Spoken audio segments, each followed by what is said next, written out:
Welcome back to the Gentleman's Gazette. In today's video, I share with you 10 shows that we think you should watch just for the men's clothing style.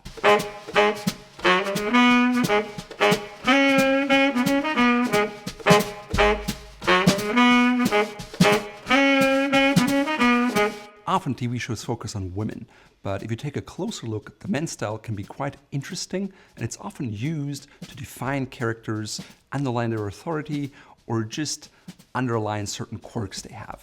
On TV, as in real life, clothes speak volumes about who you are as a person, and it's very interesting to see how it's utilized. Of course, you can also get some inspiration for yourself. In my opinion, all these shows are good and they're worth watching, but the clothes are really the icing on the cake. No, we don't have any shows from the 70s, 80s, or 90s because their styling was just too heavily influenced to be considered classic in this day and age. Instead, we picked shows that we hope you can learn from and implement items from into your everyday wardrobe. So without further ado, show number 1 is Babylon Berlin, or Babylon Berlin as Americans might say.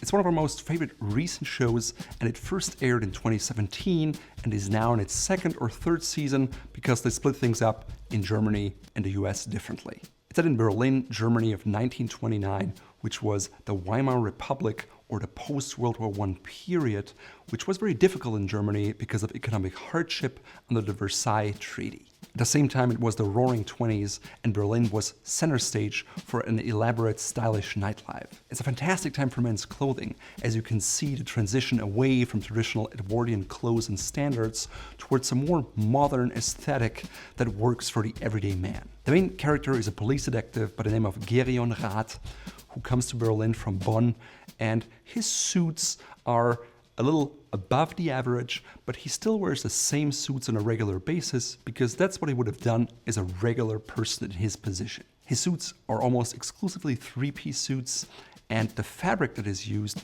looks very original, both in the pattern, the color depth, as well as the weight, which means it drapes very nicely, and the cut is also distinctly 1920s. One of the shirts he wears very often is a pale gray with a stripe, which is something that has fallen out of favor these days, but in our opinion, it's one of the most underrated things, and it's very easy to combine it with other items in your wardrobe. If you want to see more formal styles, such as stroller suits or even frock coats, you can just look at the older characters in the show, or if you want something a bit more flashy, you can see what the gangsters wear, which is typically striped suits, double-breasted, overcoats with fur collars, and nice fur felt hats with contrasting headbands.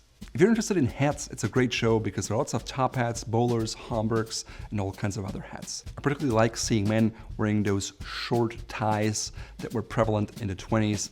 They're in fact much shorter than what men wear today. Generally, one of the biggest style takeaways is that you can wear something like a suit and something that they wear 90 or 100 years later and don't look out of place. Some may argue that a hat makes you look very dated, but it can be a personal style hallmark as Preston shows on an everyday basis.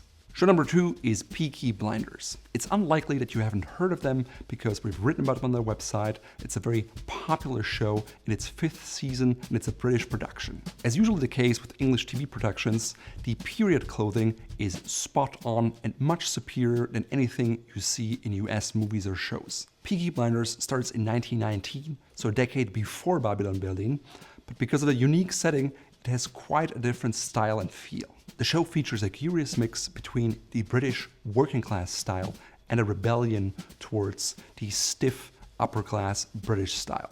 It too shows us a transition from the Edwardian style with lots of stiff detachable collars in the beginning towards a slightly different style towards the end of the 5th season. Today the show has become rather influential in terms of grooming and men's style because the high and tight haircuts with strong undercuts are now much more popular than they used to be when they started. Likewise, work boots and boots in general, as well as flat caps, are probably now more popular than at the beginning of the show. In our minds, Peaky Blinders is a masterclass in creating identities through clothing. Main character Tommy Shelby, his brothers, and his crew all wear three-piece suits with detachable collars and sometimes no neckwear. They wear nice overcoats that are typically dark and flat caps, even though they could afford nice fur felt hats these days. They got their name Peaky Blinders because they always attach razor blades to their flat caps that they use to make people blind. Interestingly, they hem their pants rather short, and they often skip neckwear, but rarely the flat cap. The camera work, the style, and the music of the show are in a class of its own, but the clothes as well are worth paying attention to. To learn more about Peaky Blinders' style and how you can learn from it and incorporate it into your wardrobe, check out this guide here. The third show is Suits, which is an American legal drama which ran from 2011 through 2019. It's set in New York and centers around two lawyers who are known as the best closers in town. The main character, Harvey Specter, wears mostly suits which are made to measure, single-breasted with a peak lapel, and that's just his style. He's once quoted saying, "People respond to how we're dressed, so like it or not, that's what we have to do." Well, you don't have to convince us that clothes make the man. Especially American TV shows often underestimate the accuracy and importance of clothing in their shows. Even though the overall look is targeted more towards a younger audience, what the characters wear is typical modern-day white-collar office wear. Harvey typically pairs his signature suit with widespread collared shirts and large Windsor knot ties. While I'm personally not a fan of it, it's definitely a hallmark choice that he makes that's very characteristic. He wears it to command authority, unlike his associate Mike, who wears more skinny lapels and skinnier ties. It's less authoritative because it reflects on his young age, versus Harvey wears wider ties in materials such as grenadine, and it just makes him look less young. That being said, Harvey wears suits more like an armor or a uniform that helps him further his agenda. Because of that, it lacks the elegance of a man who actually likes to dress and puts a bit more thought into it and has more variation. Even though one might argue that the white-collar men's fashion world is not that broad, you could maybe check out Wall Street, where you could see a broader range of styles, and I personally think Suits can get a bit boring stylistically. Nevertheless, it is a better than average modern production, and because of that, it made the list. To learn more about Harvey Specter and the specific styles in Suits, please check out this guide on our website here. Show number 4 is Hannibal. Even though it only lasted for 3 seasons, it was lauded for its visual style. Just like in the movie Silence of the Lambs, the main character, Mads Mikkelsen, is a cannibalistic serial killer. He also happens to have a taste for clothes and style in general, and because of that, he wears atypically formal attire, which gives him the illusion of charm and trustworthiness. In contrast with his deeper character and the disturbing content of the show, the celebration of food, the interior design, and the way and the type of clothes he wears are really what makes this show worth watching in our opinion. So what does that look like? Well, 3-piece suits, white-collar shirts, bold ties, bold shirts, bold accessories, and even things like dinner jackets. He sometimes even wears an ascot. While some people may argue his style is a bit showy, especially for modern American shows, I think it's fantastic to see someone with a definitely more formal aesthetic and a color characteristic that is usually unseen. While I don't say you should dress like him at all times, maybe you can get some inspiration out of it. It's nice to see a character who's really into clothes and aesthetic style. To learn more about what Hannibal wears and how you can emulate the look, check out this guide here. The 5th show is Mad Men, and you're probably not surprised that it's on the list. It ran from 2007 through 2015. It's set in a typical advertising office in Manhattan of the 1960s. With their trim, lean suit silhouettes, and mostly skinnier ties and skinnier lapels, it was very favorably received with modern-day men. At the time, a suit was obligatory, and so you'll see everyone wear suits at all times. Of course, Lane, the English character, is a bit more flamboyant than Roger Sterling, which has a slightly more older style than Don Draper, which has the more streamlined, modern 1960s style. What does that mean? Well, Roger Sterling has 3-piece suits with wider lapels and wider ties. Don Draper has slimmer suits without the vest and a slimmer tie. And Lane may wear, for example, a red waistcoat. Now, many publications have put the character Don Draper on the style pedestal. In my opinion, his style isn't that great. It's very uniform and he uses it like that. It's not a person who truly enjoys dressing. It's just the regular ad executive who happens to wear suits because that's what you had to do at the time. Of course, the short-brimmed heads, the slim lapels, and the skinny ties are something that you can totally wear these days. To learn more about the styles of the different characters, check out the guides that we have on our website. We wrote about a lot of them. We even have a piece about the accessories of Don Draper, such as his hat, sunglasses, or watch. Number 6 is Downton Abbey, which lasted for 6 seasons, had a few movies added on, and was the quintessential British upper-class drama against which all others are measured. It starts the day after the Titanic sank in 1912. It continues well into the 20s, but unlike Babylon Berlin or Peaky Blinders, it has a very different aesthetic. Why is that? Well, it centers around the titled Crawley family, and most of the show is set around their estate in the English countryside. Historically, the dress and the clothes at the time were strictly dictated by different occasions, and because it's a British production, it's very accurate. It's a trip into an era where wealth and privilege were still prevalent and people didn't know what a weekend was. Of course, ladies had their maid and gentlemen had their valet, and so they were able to dress very elaborately and change many times a day. In the early seasons, the Edwardian style is still very prevalent.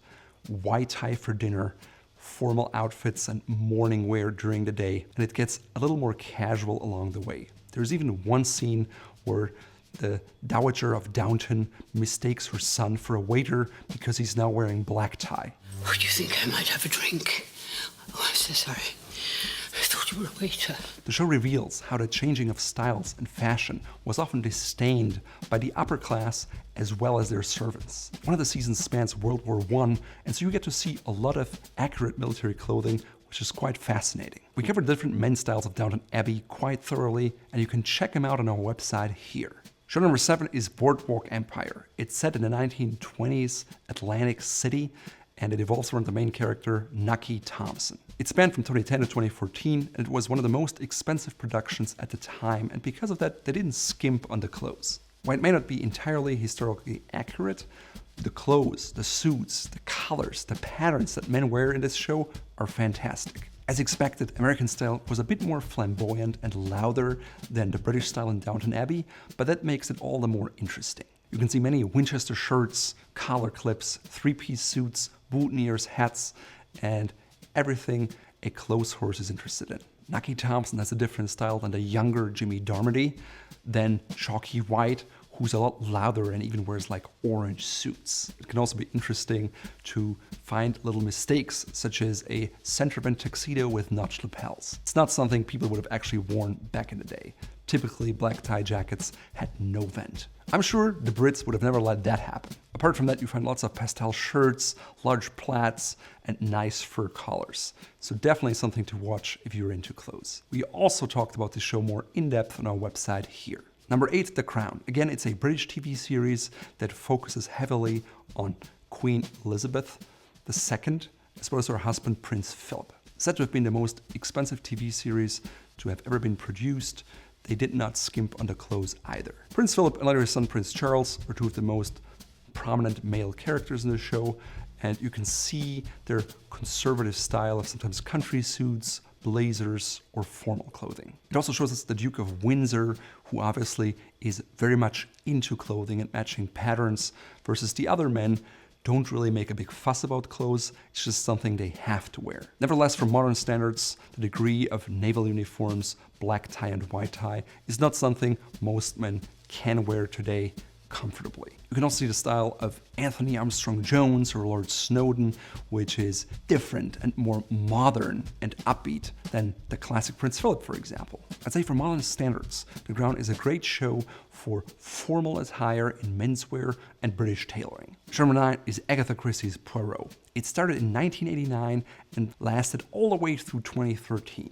During this 24-year run, David Suchet was always Poirot, and he really perfected this role that is now the benchmark that every other Poirot film is measured against. In over 70 episodes, Poirot, who has an interest in Art Deco interior design, central heating, and his clothes, as well as solving murders and crimes using his little grey cells. Even though the show is set in the 1930s England, Poirot has a much more Edwardian style, wearing button boots, spats, and canes. In combination with his finely groomed moustache, his clothes make him look permanently overdressed, but that's just to underline his quirky character. Of course, the show also has many other male characters, and in the earlier episodes, you see his companion, Arthur Hastings, who's not the brightest bulb, but always has a very nice, typical 1930s clothing style. This is a clever, character-driven show which is entertaining for the whole family. To learn more about the outfits of Hastings and Poirot,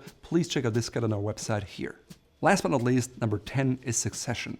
And while it may not be the most interesting show in terms of clothing, it is overall a fantastic watch. At first glance, the clothes people wear are not very defining, but once you get more into the show, you realize that every outfit is very characteristic of the person and their status in the show. For example, main character Logan Roy, who is a media patriarch and mogul billionaire, always wears cardigans because he can. Of course, it could be also a nod to the fact that he's becoming an old man, but people below him typically wear suits. Interestingly, most clothes are understated.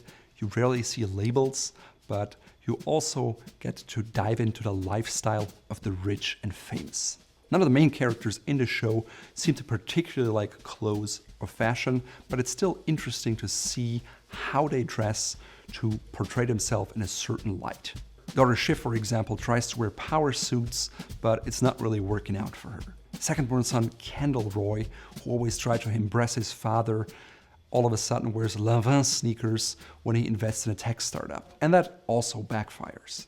Likewise, the family accuse son-in-law Tom's Wamsgans to dress like a lawyer from the Twin Cities. Even though you won't see men wearing fur coats or diamond-studded watches, this show really emphasizes that understatements can sometimes be a great virtue in men's clothing. In a nod to Logan Roy, I'm today wearing a knitted cotton cardigan in navy blue. I'm pairing it with a shirt that is checked in light blue and white, and I'm pairing it with a mottled silk knit tie from Fort Belvedere, which you can find in our shop here. It's paired with a pair of chinos from Ralph Lauren, which is kind of lighter sand-colored, and I have a pair of shadow-striped socks in navy blue and grayish blue, combined with a pair of chocolate brown loafers. They're typical classic penny loafers, and they work well with the matching belt. I got a silver buckle from our Fort Belvedere belt system, which works well with my silver or white gold pinky ring. The stone in the ring is light blue and picks up the color of the shirt, thus tying the socks, the shirt, and everything together neatly. You can find the socks in our shop here.